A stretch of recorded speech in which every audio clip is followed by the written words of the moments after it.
What's up, guys? Welcome to From the Bunker. This is episode 18. And as always, we appreciate all the support on our last episode. Big thanks to Katie Craig for coming on and sharing her incredible story with us.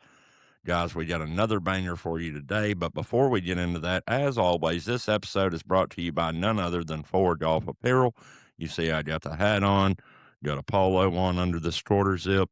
Ford Golf is a brand that was built by four buddies that just wanted great looking golf gear with a great quality, but not with a astronomical price. If you want good looking gear that is going to last, that's nice, competes with all these top brands, but is a fraction of the cost, check out FordGolfApparel.com. If you use code FTB80 at checkout, that's FTB80 at checkout, you get an additional 15% off your order. That's even on sale items. So make sure you're using code FTB80 when you go to FordGolfApparel.com. That lets them know that we sent you, and it gives you 15% off. Also, this week, they have their hybrid jacket on special for $49.99. With our discount code, it's $42.50. This is a $60 jacket, so y'all go check that out.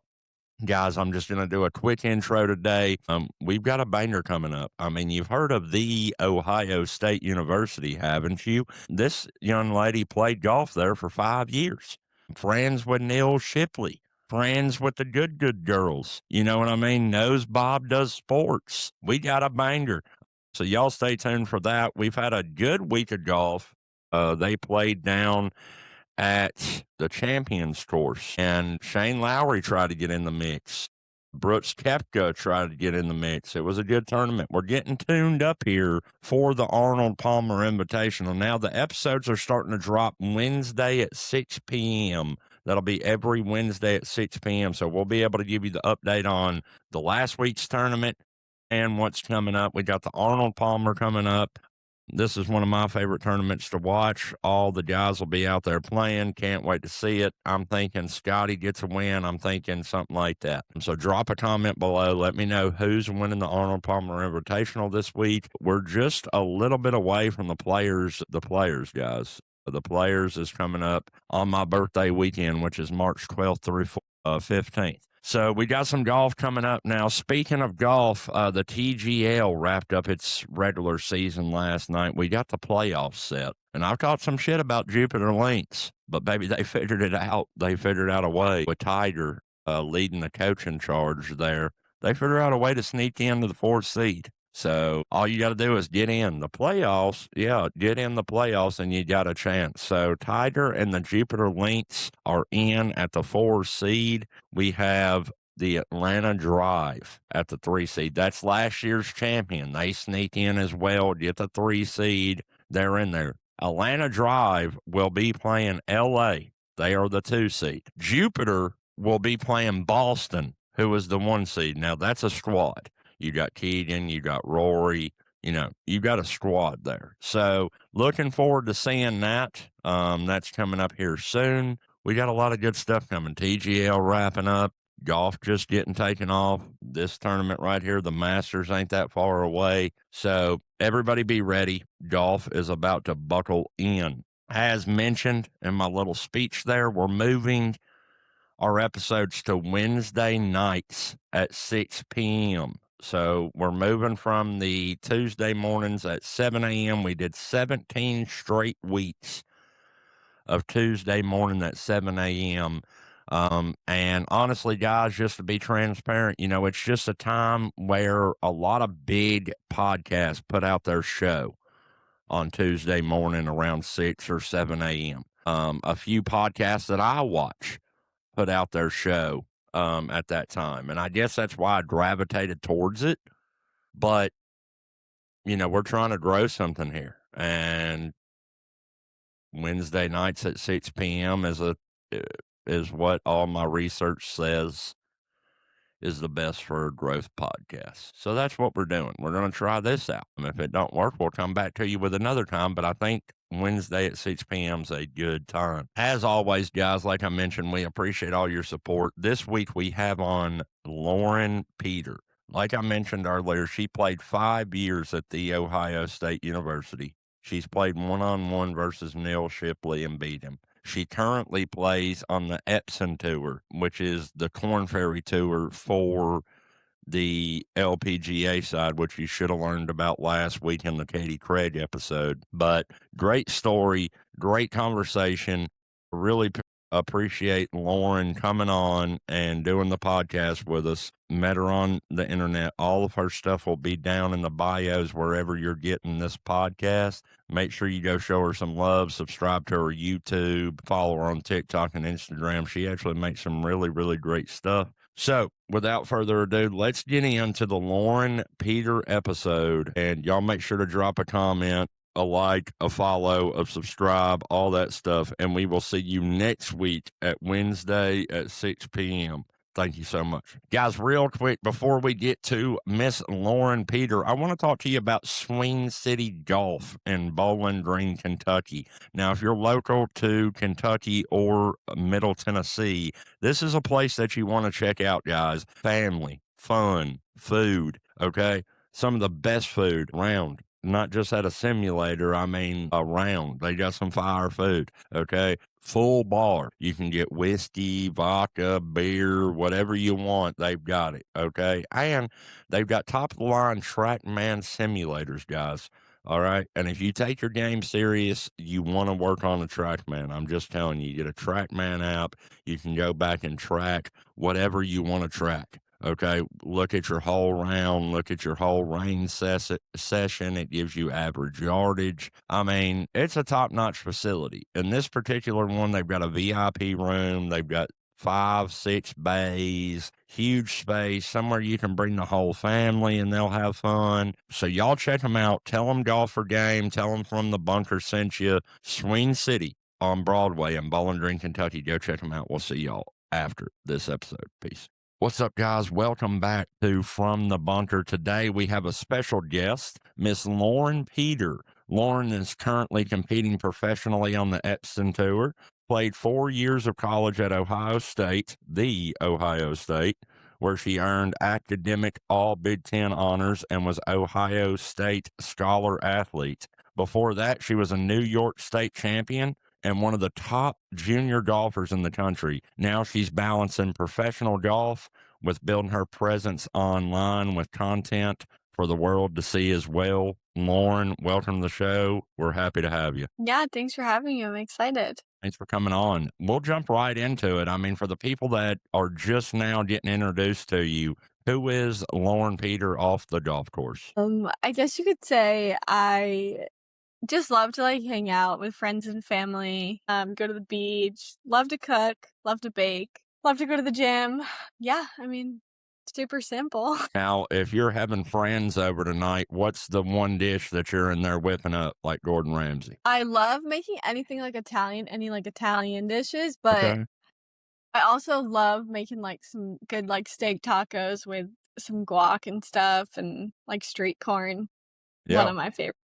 sounds great. I'm a big Italian lover, so anytime I can get some Italian, I'm in. What's something about you that most golf fans wouldn't expect? So this is a good one. There's kind of two things. I don't wear a glove and I've got a 10-finger grip. So usually you don't really see that in many golfers. So can you explain that a little bit? What's the reason behind not wearing a glove? And then when you say 10-finger grip, does that mean you're not overlapping or interlocking? Yeah, just baseball grip. Yeah, so with the glove, I feel like when I was little, I used to use one every once in a while. And then I don't know what strayed me for not using it. And then I just kind of stopped. This past year, actually, on tour, we were in Indiana for an event, and it was so hot. And I was my hands were getting sweaty, and I had to use a towel to kind of dry them off. And Titles was there that week, so I was hey, can I just have a glove? I know I don't normally have one, but they're yeah, sure. So I kept it in the bag, and I didn't even use it the whole week. So For me, which of course I'm not nowhere near your level, but for me, if I'm trying to take a few yards off of a shot, that's when I take the glove off. So if I'm trying to hit a knockdown driver or, like 10 yards off my pitching wedge or something, I'll go no glove. But other than that, I'm rocking one. So that is pretty. That's a pretty good tidbit to know. I think most people would be shocked by that. Growing up in New York, I'm sure that's a little different. What was junior golf like for you? Yeah, I mean, growing up in New York, it's not an insanely, like, competitive state when it comes to, like, golf. Luckily, our, like, state championship for a few years, we had some really good players. My team had one girl go D1, and then in our section, we had a bunch of girls go D1. Actually, I have a really good friend who's on Epson with me that we grew up playing golf together, high school golf. But it was definitely not as competitive as it was like as a full junior golf. Honestly, I traveled a whole lot, like everywhere when I was little. But like state championships were competitive within a group. Actually, my last year of high school golf, I decided not to do it just because one, the red tees were so short, and two, like I knew I was going to college and I was like already committed. So I was like, might as well just keep going on like junior golf and like prepare more for that then. Because junior golf was a little bit further than the ladies' tees. So I was kind of just preparing for that instead of junior golf or sorry, high school golf. So Gotcha. Yeah, that's awesome. I haven't talked to anybody that grew up golfing in New York, so I'm sure that it's a little different there. yeah, for sure. Was there a moment when you knew golf could take you somewhere big? Well, it's actually kinda interesting because like, my parents don't play golf at all. They were athletes, my mom was a field hockey player, my dad was football and soccer, my mom was also soccer, but they never really golfed. Like, my dad's claim to fame is that he's played 1 day on the high school men's golf team, and that was it.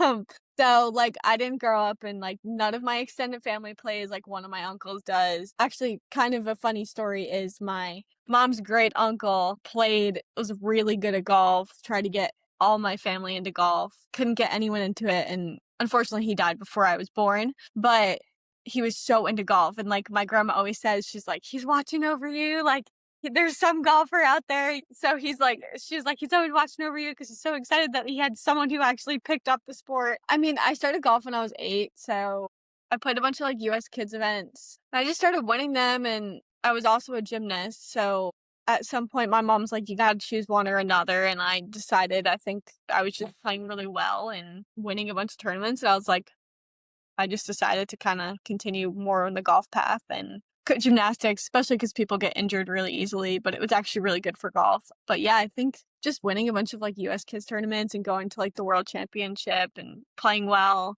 and those events, like, I kinda knew, like, "Okay, this is gonna be good." Yeah, absolutely. I'd say winning played a big part of it, right? Back in 2017, you won the New York State Championship. What did that mean for you at that time? It was actually a very big deal at the time because the 2 years before that, I was runner-up by, like, Wow. a few strokes to one now, but I definitely really grinded that year for that. I actually walked off the green on 18 and was like I look at our athletic director and I was like, "Did I win?" She's like, "Yeah." And I was like, "Oh my gosh." So it was a big deal, and that was also one of the reasons why I kinda stopped. I didn't do my senior year because I was like, I'm gonna go out on a high note. So it definitely meant a whole lot to me because I really, really hard. And I actually didn't win sectionals that year, and it kinda just, like, put like, almost kinda stabbed me in the heart, and I was like, "Alright, you gotta grind for this state championship." So it definitely meant a lot that year to me. That's awesome. So your freshman and sophomore year, you finished runner up. Yeah, I actually played in 7th and 8th grade too, though, because they allow I don't know if they do that anymore, or what maybe it was just 8th grade, I don't remember, honestly. Gotcha. But yeah, so I think I might have gotten, like, 4th the first year I played, but those freshman, sophomore, I was runner-up both times. Awesome. So jumping over from junior golf to college, how was the recruiting process like for you? So were you recruited by a bunch of schools? Did you go on a bunch of visits? You were one of the top junior golfers in the country. How was that process like? Yeah, so it's so much different now because there's so many more rules, but I think I went on some visits. I wanna say 8th grade. I verbally committed my freshman summer to Ohio State. I went on, I wanna say, like, 2 or 3 visits, and I had a bunch of coaches, like, watching me in junior golf tournaments and stuff, and, like, I knew they were interested because they would send out, like, mail and stuff, But when I went to Ohio State, my coach there, like, something really just hit when I went there, and I felt like it was, like, almost like home. She's also really good friends with my swing coach, so, like, I knew that would be, like, a good fit too, because you hear a lot of people going to college and, like, their swing gets all messed up because the coaches try to fix it, so I knew that was gonna be, like, a really good fit for me, and she was a great coach, so I just felt like there was a lot that went into it too, like, I'm a huge football fan, so I wanted to go to, like, a big football school, and it Love had a lot that. of majors. Even if I didn't wanna go into the business program, which I didn't, like, I went into a sports industry program, so it was good because I kinda can change over, and there was a lot of I loved it. It was a great experience, though. That's awesome. So is that kind of what ultimately led you to choose Ohio State, was your connection to the coach and falling in love with the school and the football program? Yeah, yeah, for sure. I loved it there, the campus is super big. I would have to walk to class, like, 20 minutes sometimes, but, like, I really enjoyed just, like, having the big school atmosphere, and I mean, recruiting's a hard process, like, now it's even harder because I don't think you can even go on a visit until, like, junior or high school or something. The rules are so different now. Right. But, I mean, any advice to other people would be, like, juniors, just play as many tournaments as you can, get your name out there. That would be my advice. Like, my mom was really good and, like, she didn't know much about golf, but, like, she would, like, help me, like, learn, like, how to get in tournaments and, like, AJGAs, you had to get, like, certain stars to get into events, and, like, there's a whole process. Like, apparently it's even harder now, which is crazy because I thought it was hard back then, but Yeah. I would, like, tournament after tournament, and I think that definitely helped, like, coaches notice me and get my name out there and stuff, so Absolutely. You had 12 top 10 AG or AJGA finishes. How did that prepare you mentally for what you did at Ohio State?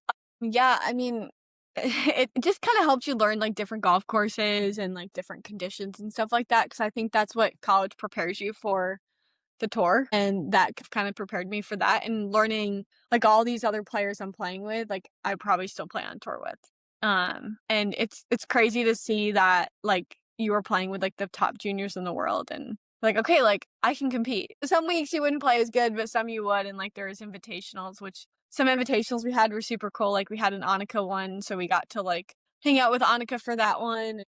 I don't know, they AJGA puts on some good tournaments, and they probably put even better ones on now, but, yeah, I mean, I think it prepared me a lot with just because you would see, like, the same girls in college when you were competing as you would in junior golf, so Right.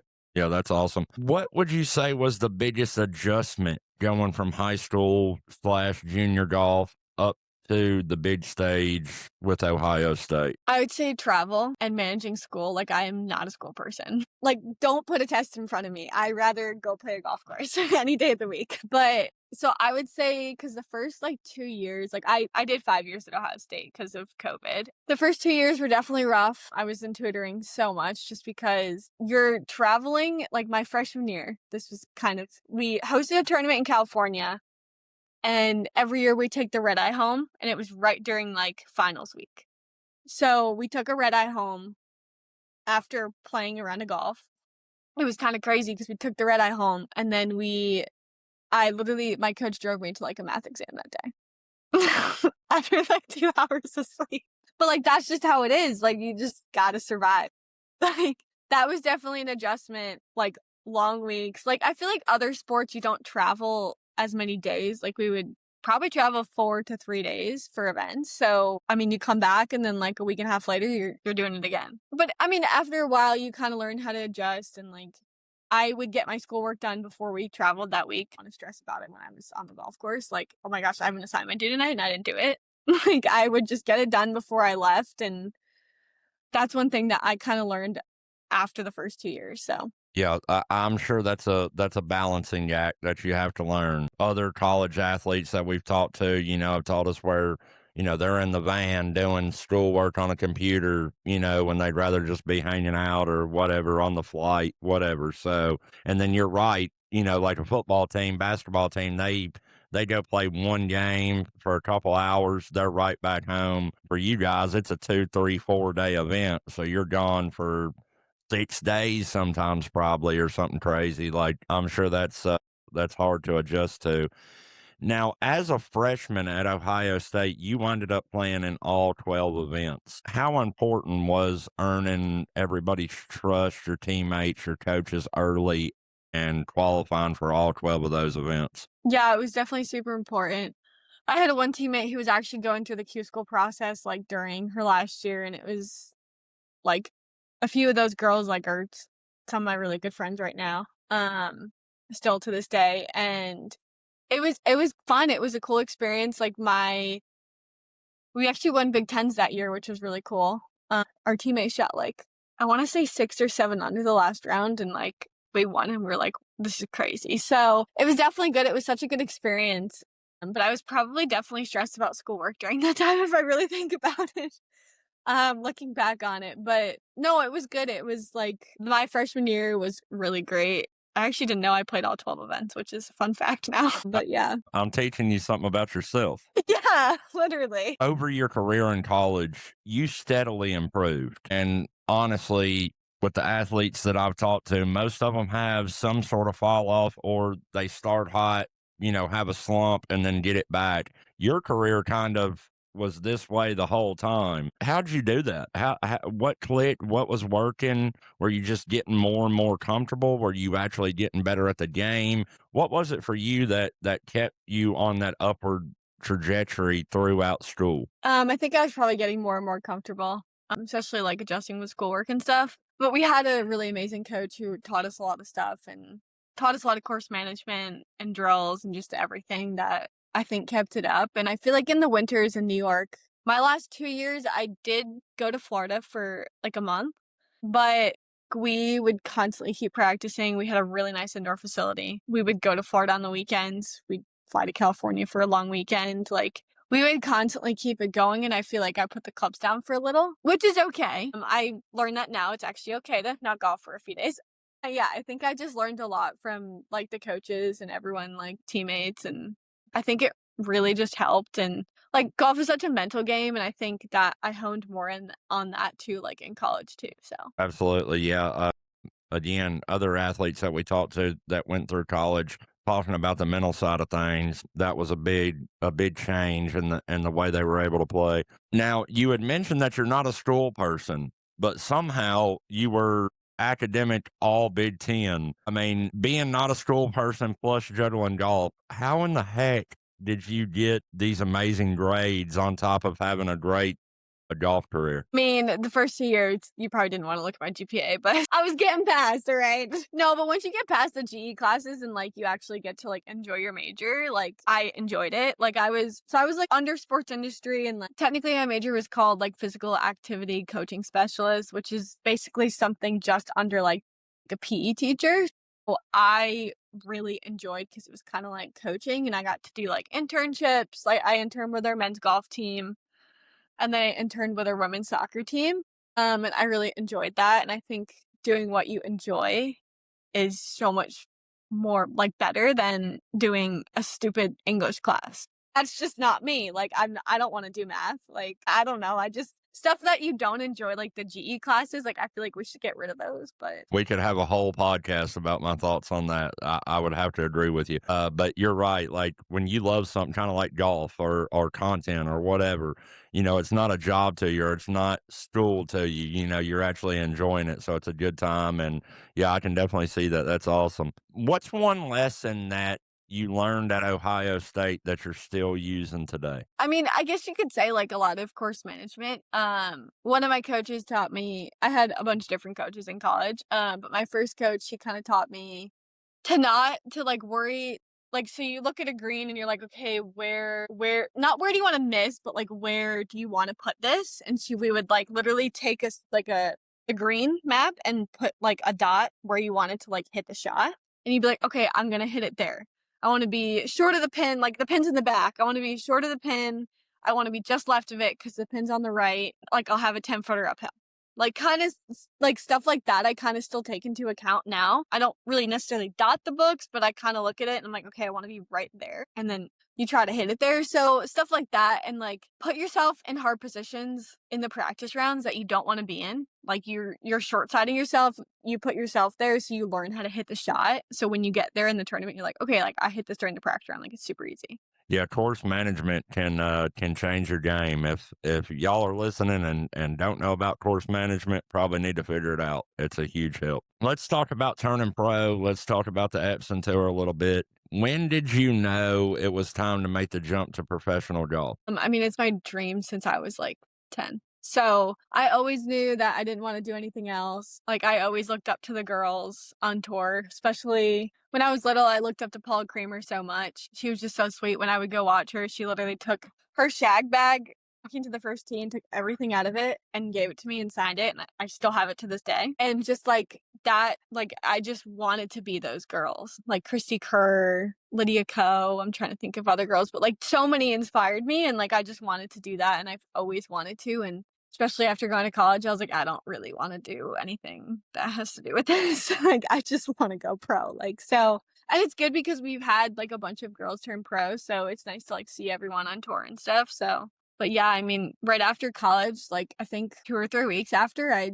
decided that I was going pro. I didn't stay amateur. A lot of girls stay amateur till Q school, and I decided, like, "Hey, I'm gonna try to play some Monday qualifiers." So, I just did that. I played some smaller events and then went to Q school. That's awesome. What's something that people don't understand about life on the Epson Tour? How expensive it is. Like, you're spend like, I have some really good friends who were pro golfers and now do content, and they were just recently talking on a podcast about how much each year costs, and I thought her number was off until I started doing my taxes, and I was like, "Nope, she was pretty spot on." Like, it's you're spending 60 to $80,000 a year on travel. Like, Yeah, that is the bare minimum. Like, that's, like, the lowest amount you can spend too. Like, it's crazy how and I feel like it's also this is also something to talk about too, like, the Corn Ferry is so different than the Epson Tour.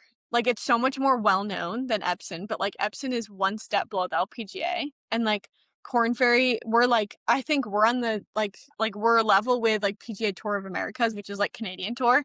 I think that's where, like, Epson is, but that's, like, 3 down or 2 down from PGA, so I would say people are like, "Oh, what's that? Like, what's Epson?" And then I have to be like, It's Corn Ferry." And, like, I feel like people need to, like, understand that more that, like, we're out here every week in the middle of nowhere, grinding for paychecks, and sometimes you're losing $3,000 for the week. You're yeah. not making money. You're not like, sometimes it's rough, sometimes it's good. I've learned to kind of surround yourself with girls that, like, wanna be better and, like, surround yourself with people that are gonna, like, motivate you and are fun to travel with during the weeks and, like, stay with in places, so it's not, like, as hard when you have a bad week. Yeah, I mean, people don't know how much it costs. That is true. We just recently had mentioned this because we had Katie Craig on who we talked about, and she was talking about how, it just financially didn't make sense for her to go back with her average scores and things like this, for her to go back in the level of competition. So hats off to you for being able to grind it out. But the level of competition, the amount of money, and then now with the content side of things, you have girls like on the Epson Tour, you have guys on the Corn Ferry Tour, you have even PGA and LPGA players that now use content to kind of open everybody's eyes to how much it costs. Like James Nicholas, for example, who just won on the Corn Ferry Tour, he puts up his weekly spin, what he made, and it's easy to see that if you don't have a certain pretty decently high finish, you're coming out of pocket a lot of money. Like you've got to have a nice little nest egg or some really good sponsors to be able to chase your dream. Yeah, and same when when I see his stuff, I'm like, "Wow, I wish we could make that much on Epson. We wouldn't get that paycheck." I look at his stuff and I'm like, "That's a nice paycheck." Yeah. Yeah, I'm sure the payouts are a lot less on your tour than they are on the Corn Ferry, right? You have to win, like, 2 events, really, like, break even. with your expenses, so And I hear like the but yeah. average score is around like 10 under, 10, 11 under on your tour. Yeah, for winning, I would say the cut is anywhere from, like, 2 over to 4 under. Depends on the week, depends on the course, depends on the condition, obviously. The most I think I was, like, +4, which was really high, but it was a really hard week, hard course, so but yeah, it's competitive. What's your best finish so far on the Epson Tour, and how many events have you played in? So my first year, I wanna say I played in like 4 or 5 events. So I went to Q school and like unless you have someone telling you what the process is like, you don't know what status you're gonna get. And like I never understood that. So I kind of had like partial and I kind of waited to get into events. I think I played, I want to say like I made one cut, I think, my first year. So I had to go back to Q school, went back to Q school, played a lot better than the year before. And then I thought I was going to have really good status last year. And it just depends on how the LPGA schedule falls and like when Epson falls. And like a lot of the girls on LPGA, they don't like going to like Asia. So last year, Epson was the same week as Asia Swing. So we had a lot of those girls there. And then they bumped like all of us out basically. Because the first 3 events are only fields of, like, 120. So I didn't get in until Utah event, so it's I think, like, that was the 6th event, like, right before the reshuffle, which that was actually kind of a crazy experience. I was actually that week, I didn't look at the list for Epson, I didn't think I was gonna get in, I was like, "There's no way." I'm playing, like, a WAPT, which is just, like, a smaller tour, in Oklahoma, and my friend looks at me on the putting green and was like, "Hey, Lauren, you're, like, 2 to get into the event, like, you need to go." And I was like, "Okay." So I'm literally playing the practice round for this VAPT event, and I'm like on the phone with my mom. I'm like, "We need to book a flight." Like, I'm like, "I'm not staying here this week." And like, luckily the WAPT is really nice. Like, they want you to play in Epson, so they're like, "You're go, like your entry fees, like don't worry about it." So I flew in that morning, and I was like, there was like 6 people that got in behind me. So it was kind of crazy because it was like a Tuesday, and I'm like, I fly in on a Tuesday morning, go play a practice round, next day play another practice round, then go play for the week. Like, wasn't even planning on being there. But I didn't make the cut, but I was really glad for the experience because Utah is beautiful. Yeah. We were right on, and there's some amazing golf courses out there, and you wouldn't think that, but there's some insane golf there, and the golf course was beautiful. We played Copper Rock, and it was a good experience. What's one tournament or moment so far on the Epson Tour that stands out for you? I would say, like, one of my last Epson events this year, I was in Kansas. The year before, I hated the event so much. I was like I looked at my mom, and I'm like, "I'm not coming back here. Hate this place." I mean, it's in the middle of nowhere, and it's a rough week. Like, you don't like, that's an event most of the higher girls on the money list skip because it's just, like it's a rough week. Like, it smells like literally cow poop everywhere because it's right next to a cow manure facility, so you're smelling it, like I said, it's literally in the middle of nowhere. It's not even near Wichita. It's like 3 hours from there. And you just don't want to be there. And I took the arch book last year and I was like, Mom, never come back here. And I threw it in the garbage. This year, I look at my mom and I'm like, I think I'm gonna have to go to Kansas. So she's like, all right, Lauren, like you're gonna be okay. Like it's not a big deal. It was weird that Epson organized it differently this year where it was like Oregon and then Kansas. So I was in Oregon and then in Kansas. And luckily I stayed with a bunch of girls this year. So it was a lot more fun, enjoyable. We were into the show, so, like, we would watch that at night, and it was just, like, fun to hang out with the girls instead of worrying about golf that week. The week before, I had a pretty good week. I missed the cut by, like, a few strokes, and I knew my game was in the right place. I don't even know what I shot there. I don't remember what I shot, but I finished 20th. The second day, I ended my round with, like, 4 straight birdies, and, like, one of my really good friends was, like, watching me, and I was like, "Girl, you need to come tomorrow. You're gonna caddy for me." But I think I might have shot, like, a few under that day, and I just was playing good golf, and I knew the last day that I don't usually look at the leaderboards just because I'm like, "Okay, whatever." I'll text my mom, be like, "Did I make the cut?" And she's like, "Yeah, you're good." Like, I'll know I'll get a tee time.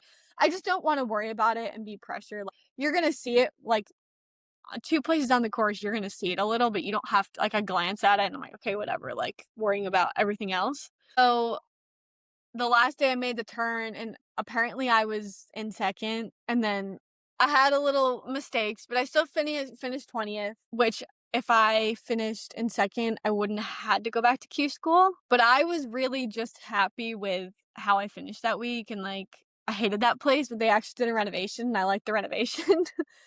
And I don't know, like, that was just a really good week for me. And What does 2026 look like for you? And what would a successful 2026 look like? so I kind of have partial status again this year. So luckily they did for Epson, they did a bunch of Monday queues for the first 3 events. So I'm actually leaving Saturday to play one of those. And they're all in Florida. So for me, I just have to drive, which is really nice. So I'm playing all those. I've sent like a bunch of sponsor invites. So hopefully maybe I get one of those. I mean, I think this year is going to be really good for me. I have like a really good feeling. I've really worked on my game a lot. It's just in a good place really now. And I'm just excited to I feel like this year my goal is to enjoy being out there more. Like I played a smaller event a few weeks ago and I was really just trying to enjoy being on the golf course instead of, I'm like, Lauren, you could be sitting in an office, but you need to like really enjoy it out here. So I think that's my goal for 2026. And I think as long as I follow like that this year, I think I'll have a really good season on Epson. I'll get into an event at some point and hopefully get some top tens and maybe my first wins. I think you will. I got faith in you. How do you balance your life off the course with all that you have going on the course? Yeah, I mean, it's definitely difficult. I feel like I put a lot of time into, in the winter, I put a lot of time into golf, but I also work part-time. So I work at a golf course like 2 to 3 days a week just to get practice and playing privileges down here because it's really hard to find a course otherwise. And I've done that this is my and I think it gives me a really good balance. Like on the days I work 9 to 5, sometimes I'm like, I feel guilty not practicing after. And I'm like, you know what? You've had a long day. You're tired. Go home, make a good dinner and enjoy yourself. Like, or go hang out with friends. So it's more of just like that balance of, I think the work helps balance a little bit. Cause a lot of girls, like, I feel like I would personally get bored if I was like golfing every single day and not having like work or something else to do. I like that little work balance. It kind of makes you enjoy yourself more when you're on the course trying to make money and you're like, okay, well, I have a good season. I don't have to work next season. Like, Hey, so I feel like you just kind of, it gives you more of like an enjoyment. I don't know. But it's definitely a hard balance. I mean, I'll have moments where people will ask me to play and I'll be like, hey, listen, like I gotta go practice. Like I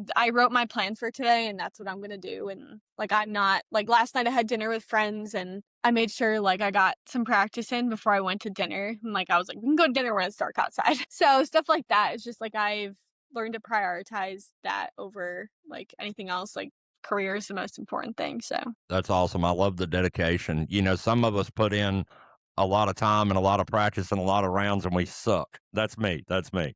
Just say it.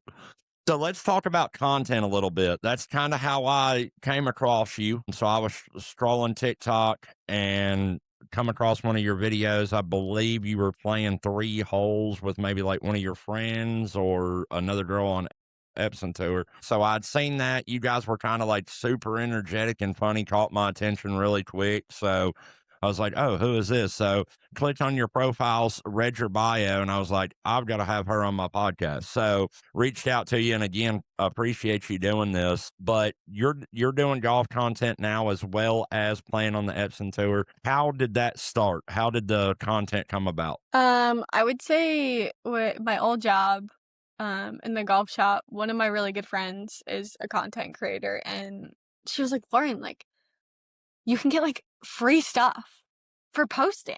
And I was like, okay. And I was just like, maybe you could get paid. Like, she's like, we're going to start doing this. So like on the days that we'd close the shop together, we'd literally go out there, like she would edit things for me. She would tell me what to do. Like it was super fun. At first we were like, ah, whatever. And I was just like, okay, whatever. And then I started becoming friends with like her friends. And now I'm actually like best friends with all the good girls. Like they're all my really great friends and ton of long drivers.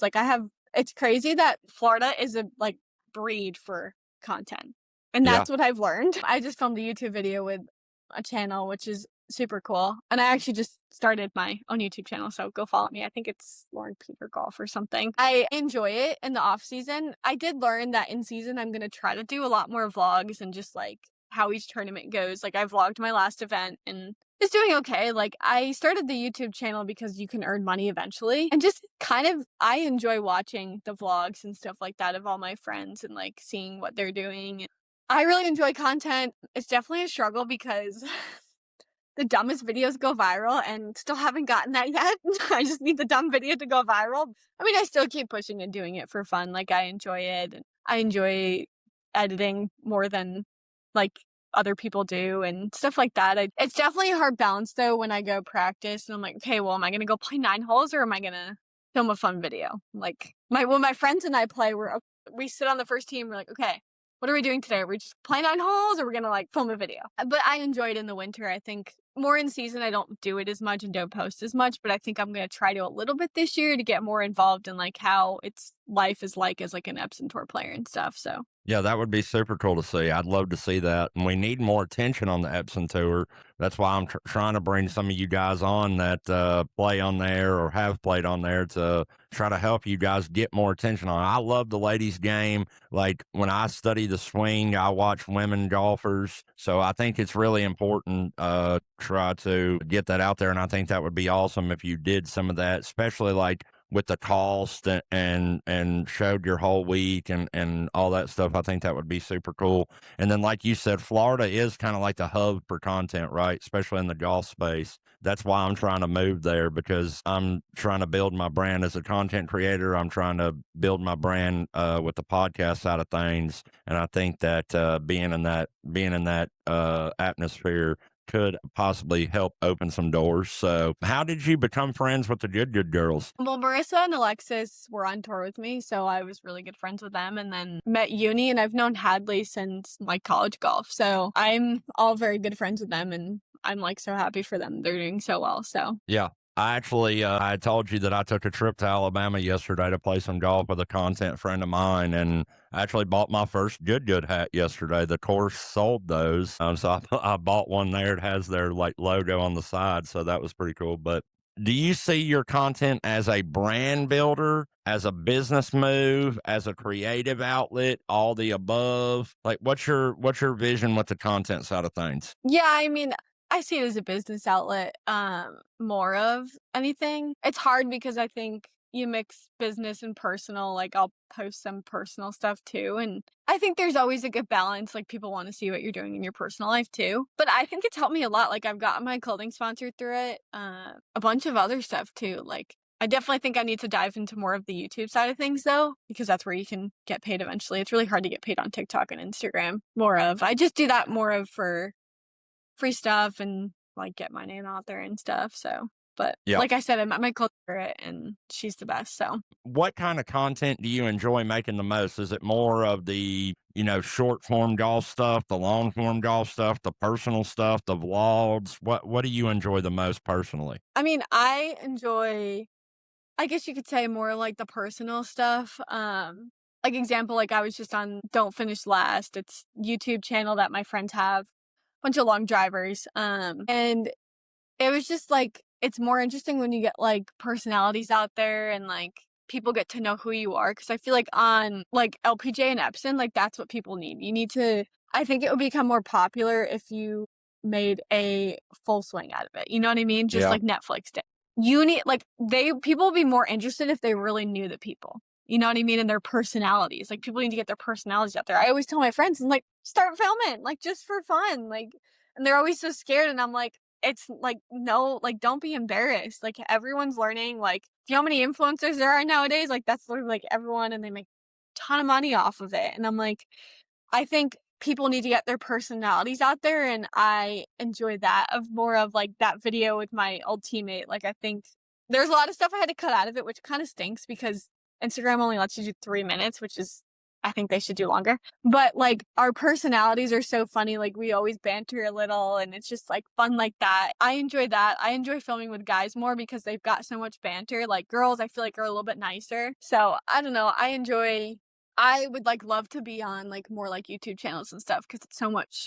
It's just you get to know the people and like especially like the cart cam footage. You Yeah. get to know them so What YouTube channel is your dream collab, or who is your dream collab to make content with? Anybody, guy, girl, indifferent. If you could pick one, who would it be? I mean, I've got good girls who hopefully eventually I'll do something with them, but I would love to film a video with either Bryson DeChambeau or Adam Sandler. Like that would be dream. Like Adam Sandler, that Happy Gilmore is. I've watched that movie probably 20 times. Like, I love he was so funny, like, Bad Bunny was hilarious as a caddy. It was just so good, and, like, he's such a funny person that I would love to film a video with him, and Bryson is he's also super funny in his videos, and he's had, like whoever he has on them, they're always so funny, so Yeah, and you kinda mentioned, just a second ago about, like, getting to know people's personality. Take Bryson, for example. He was, like, the most hated person in golf, and now he's probably the most loved person in golf because of putting his personality out there with content, you know? So, yeah, that's some good dream collabs, really good dream collabs. Mine's probably Bob Does Sports.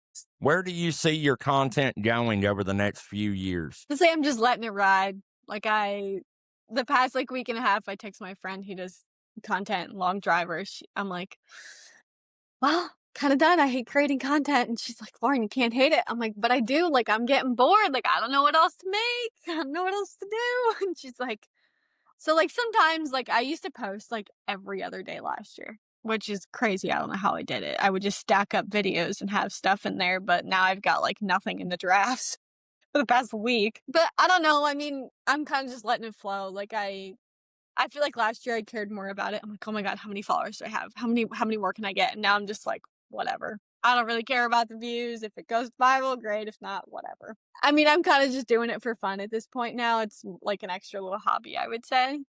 Yeah. But, I mean, I hope I get not hopefully I win an Epson event and then I get a ton of followers from that, so You just got to keep chipping at it. I mean, I've been doing it for right around a year and 3 or 4 months. It's been a grind. I try to post anywhere from 3 to 5 videos a day on TikTok and then 1 or 2 a day on Instagram. I mean, I'm a content junkie. So yeah, it some days you wake up and it's like, man, I put a lot of work into that video. It got 312 views. I got 1 follower off of it. I'm Yep. gonna, go cry in the bathroom.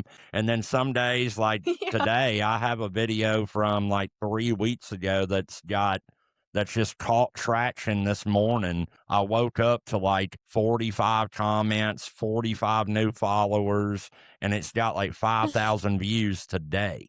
And I posted it 3 weeks ago. So you never know. Just keep grinding at it. You really do make good content. I'm not just saying that because you agreed to come on my podcast. Like, I actually enjoy watching some of the stuff that you put out. So keep at it. You're gonna get it. It takes time. Some people get lucky and go viral overnight. I think it's a lot Yeah. more rewarding if you put a year or two into it and then you get that takeoff. So it's coming your way. So we do this with all of our guests. It's called Rapid Fire from the Bunker. And I'm just going to run through a couple questions. Just give me like the quick answer. And Okay. we're going to start with the hardest one for everybody. What's your favorite course that you've played? I would say the Ocean Club in the Bahamas. I actually just seen that place. Guy, we had a caddy on for the Corn Ferry Tour a couple weeks ago, and he was just getting back from the Ocean Club in the Bahamas, and he sent me some pictures and things like that. Place is absolutely beautiful. Dream course that you haven't played yet. I would say Friar's Head. Where's that at? I'm pretty sure I think it's in New York. Yeah. It's in Long Island, I think. I should probably know that. It's just, like, insane. The views are insane. I like courses with insane views. I didn't wanna like Pebble Beach and stuff like that. I don't wanna be original. Yeah, everybody says Pebble Beach or I've played Spanish Bay, which is, in my opinion, similar to Pebble, but I would say Friar's Head is definitely a dream course, and probably Seminole since Florida down here. go to club under pressure. A driver, 100%. One drill that you swear by that you think every golfer should do, Start line drill with a ruler for putting. like that. Everyone needs to do that. I start my putting drills off with that because if your start line messed up, you're not hitting any putt on line. Who was your biggest influence growing up? I mean, I would say my parents. They really helped.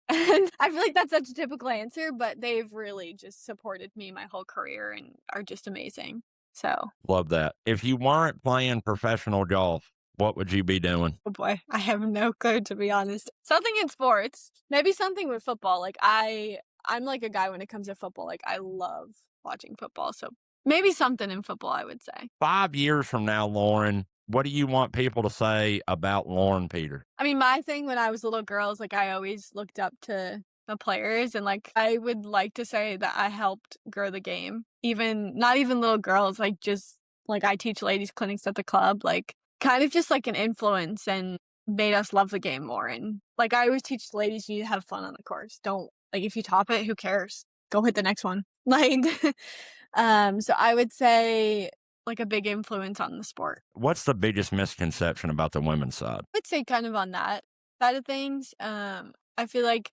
women's golf just isn't watched enough. I mean, honestly, I don't watch women's golf.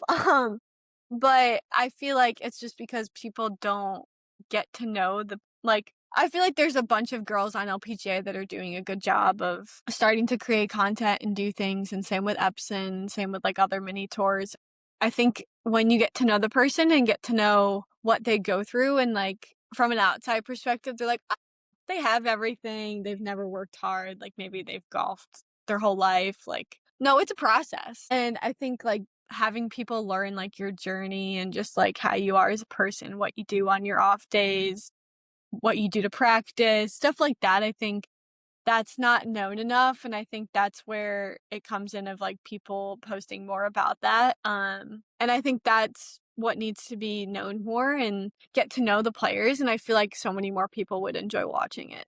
Tell us about the LPGA events that you've played in. Well, I Monday qualified into 2 of them. One of them was in Ohio, and one of them was Jersey, which was basically in New York, and I wanna say the one in Ohio was probably before Q school, so I think it was right after I turned pro. That was, like, probably my 3rd Monday qualifier, and, like, you gotta shoot under in those, like, you gotta shoot, like, 5, 6 under to get in. You got 2 spots, there's about, like, 48 girls, I think it is. It's a little bit different than PGA Tour qualifiers or Korn Ferry, when there's I actually don't think there's any more PGA Tour qualifiers, unfortunately. But it's a little bit like that where you gotta shoot, like, so far under and, like but you can't really have that mindset going into the day because it's, like, 1 round, you're like, "Oh, I can't." The course I played this is actually kind of a funny story. I had, like, a 16-year-old caddy that, like, caddied at the course, and I just needed someone to carry the bag. That's all I wanted. Like, I'm a very simple golfer, so I just needed someone to carry the bag during the round. He was just good to talk to. Like, I always just need a caddy that can talk to me. And I wanna say I shot 5 under that day. I'm, like, getting off the last green, and I'm like, "Alright, I gotta make this." Like, there's no way, like, I'm not making this Monday Q. I'm, like, a few under. Yeah, and I made it, and my actually, one of my college coaches was there, and it was just really fun because it was in Ohio, and, like, it was 2 hours from Columbus, so it was really cool. Like, one of the days the starters was, like, OHIO, like, this girl just graduated from Ohio State. So it was fun, and, like, my whole family was there, like, my aunt and uncle drove out, my grandma came, which my grandma's, like, 91, and it was just so nice for her to be there, and, like, someone actually drove her around, and she watched me for all 2 days. I didn't make the cut, but it was just super fun to be, like both my parents were there, and it was just so great, and I loved being, like, with the players. I would say, though, when I played the Mizuho, like, Liberty National event, that course is sick, I love that place, but it'll kick your butt if you don't play good. So the second time I did it, I shot, I wanna say 5 under. That was a fun week. I mean, I was hitting balls next to Nelly Korda on the range, and just being in the atmosphere of everyone, because that's, like, a good week, was super fun. Like, LPGA puts you up in a hotel, and I had my best friend come and watch me. I had a ton of family again come and watch me. So, like, those just kinda give you an edge of, like, okay, like, this is what you can have if you work hard enough on Epson. It's kind of almost like a motivator to be like, "Alright, this is the life you could have." So, I really enjoyed playing those, but like I said, it's super hard to get into them. You gotta shoot really far under, so Now, when you were out there on the LPGA, were you conversating with people like Nelly, like Lydia, or any of these? Or I guess Lydia probably doesn't play anymore, but Nelly Corda or yeah, Lexi or any of these ladies, were you picking their brains, going up and talking to them, any of that? I mean, so I tried not to, like, go up to and talk to them just because I don't wanna get in their space. I mean, I've actually met Lexi at the course I worked at last year. I've talked to her. We have actually, like, my old coach was, like, one of her really good friends, so I've talked to her. She's really nice. But I actually played with Sofia Popov and then Leanna Strom, and I think Leanna won like 2 weeks later at the shop right that year. And I was just like, I just played with her like last week. And like they were so nice, super nice to me, giving me so much advice. And like they both went through the Epson process and like know everything. And Sophia Popoff actually has, I, I think, a kid. And she was telling me about like how like she had the kid and like the whole process of everything and how hard it is to come back in like a women's sport. So they were really nice, had some really good advice. I would say anyone else I didn't wanna, like, bother and, like, walk up to when they were hitting balls on the range, but it was just cool to be around everyone and just kinda see and, like, just be, like, in the ropes, like, my best friend was with me, like, inside the ropes. She knows nothing about golf, but she was just, like, shooting content with me that week, actually, which was super fun. But yeah, it was I would say, like, most of the girls are really nice, and they gave me some those 2 ladies gave me some really good advice because I played with them for 2 days, so Lauren, it's been a great conversation. Again, I really appreciate you coming on today. All of Lauren's socials will be down in the bio wherever you're getting this podcast. Make sure to go follow her, show her some support, like her videos. Follow her on Epson Tour here in 2026. We wish you the best of luck. Hopefully, after you get your first win, I can get you back on to talk about that. Look forward to seeing you in the winner's circle this year. yeah, thank you for having me, it was fun. Absolutely. Guys, this was From the Bunker.